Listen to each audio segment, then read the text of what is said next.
अहिल्यानगर जिल्ह्यातील अवैध धंद्यांवर आळा घालण्यासाठी सुरू असलेल्या मोहिमेअंतर्गत स्थानिक गुन्हे शाखेने शेवगाव येथे धडक कारवाई करत अवैध गुटखा व सुगंधी तंबाखू विक्री करणाऱ्या आरोपीला ताब्यात घेतले। या कारवाईत 56,912 रुपये किमतीचा प्रतिबंधित गुटखा व तंबाखूचा मुद्देमाल जप्त करण्यात आला।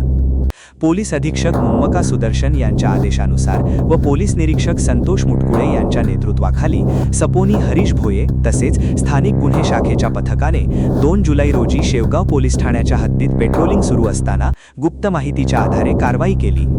गुप्त बातमीदाराकडून शेवगाव दादेगाव रस्त्यालगत रणजित रवी दहाळे यांच्या घराशेजारील खोलीत प्रतिबंधित गुटखा व सुगंधी तंबाखू विक्रीसाठी साठवून ठेवण्यात आल्याची माहिती मिळाल्यानंतर पथकाने तत्काळ छापा टाकला। यावेळी संतोष एकनाथ जाधव वय 46 रा भगतसिंग चौक शेवगाव याला ताब्यात घेण्यात आले। त्याच्या ताब्यातून हिरा पान मसाला, रॉयल तंबाखू, प्रीमियम रत्ना तंबाखू व इतर सुगंधी तंबाखू असा एकूण 56,912 रुपये किमतीचा मुद्देमाल जप्त करण्यात आला।